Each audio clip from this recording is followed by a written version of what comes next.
네, 여러분 안녕하십니까? 계속해서 뉴스데스크 제주입니다. 오늘 제주지방은 산지와 추자를 제외한 전 지역에 폭염주의보가 발효 중인 가운데 제주시 낮 최고 기온이 34도까지 치솟았습니다. 성산은 30.9도, 고산 29.8, 서귀포 29.3도 등으로 대부분 지역이 30도 안팎의 찜통 더위를 보였습니다. 제주지방은 오늘 밤에도 최저기온이 25도 아래로 내려가지 않는 열대야가 이어지겠고 중국을 향해 북상 중인 제4호 태풍 하굿핏의 영향으로 대량의 수증기가 유입되면서 모레는 비가 오겠다고 기상청은 예보했습니다. 올여름 제주 지역 장마는 역대 가장 긴 장마로 기록되면서 많은 비를 뿌렸는데요. 서귀포시 효돈천과 신례천이 흐르는 남원 지역 해안에는 하천에서 떠내려온 퇴적물이 쌓이면서 골머리를 앓고 있습니다. 김항섭 기자가 보도합니다. 서귀포시 남원읍 해안. 인근 하천에서 떠내려온 낙엽과 나뭇가지가 가득 쌓여 긴 띠를 이뤘습니다. 어른 허리 높이만큼 쌓인 퇴적물을 포대에 담아 옮겨보지만 치워도 끝이 없습니다. 나머지 막 끈하고 막 범벅돼가지고 오면은 치우기 진짜 힘들어요. 그건 막 호미로 다 끊어가지고. 인근 포구도 상황은 마찬가지. 포구 안쪽까지 밀려온 낙엽 등이 잔뜩 쌓였고 모래와 섞여 수거에는 중장비까지 동원해야 할 상황입니다. 최근 무더운 날씨가 이어지면서 해안가에 쌓인 하천 부산물에서는 악취까지 풍기고 있습니다. 인근 주민들은 퇴적물이 제때 수거되지 못해 불만입니다. 일단 보기 안 좋고 냄새도 나고 또 특히 올레길이라 가지고 강하게 들어오면은 다 눈살 찌푸리고 빨리빨리 해결해야지 좋은데. 최근 2달 동안 2개 하천이 해안으로 흐르는 서귀포시 남원읍에서 수거된 퇴적물은 80여 톤. 수거에만 2억 원에 가까운 비용이 투입됐습니다.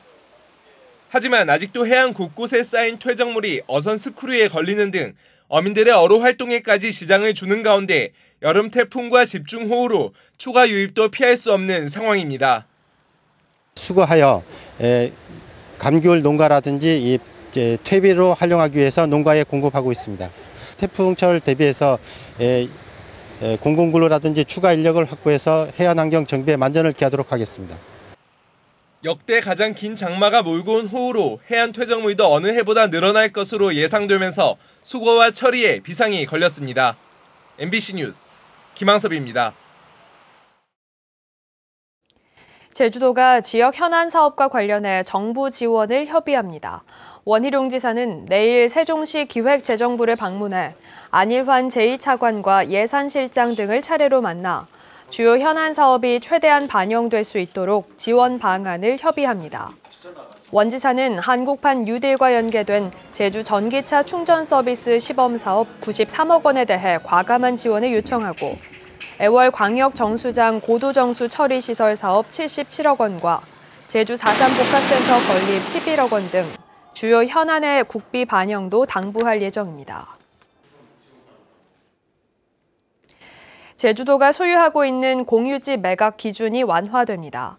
제주도는 용도 지역에 관계없이 200제곱미터 이하였던 공유지 매각 기준을 이달부터 녹지와 보전관리지역, 농림지역 등에서는 400제곱미터 이하로 완화한다고 밝혔습니다.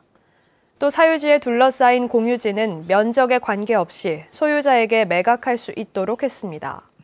다만 주거와 상업 취락지구는 200제곱미터 이하이며 한 필지 공시지가가 3천만 원 이하인 분할 매각 불가 조건은 그대로 유지됩니다.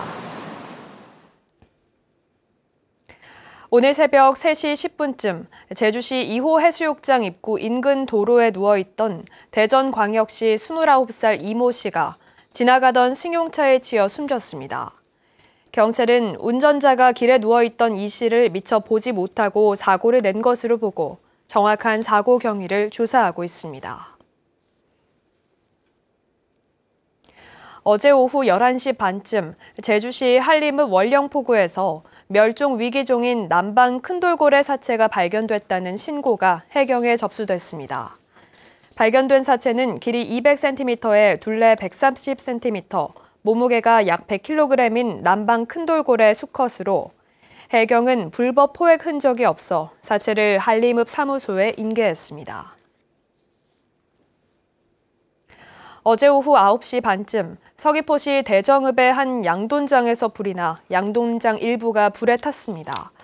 소방당국은 어미돼지 사육장 입구 전기 배전반이 심하게 불에 탄 점을 바탕으로 전기적 요인으로 불이 난 것으로 추정하고 정확한 화재 원인을 조사하고 있습니다. 제주시 첨단과학기술단지에 초등학교를 설립해달라는 청원이 접수됐습니다. 제주도 교육청 홈페이지 도민청원 게시판에는 지난달 24일자로 제주 첨단과학기술단지 초등학교 설립 요청건이 게시돼 300명에 가까운 인원이 동의했습니다.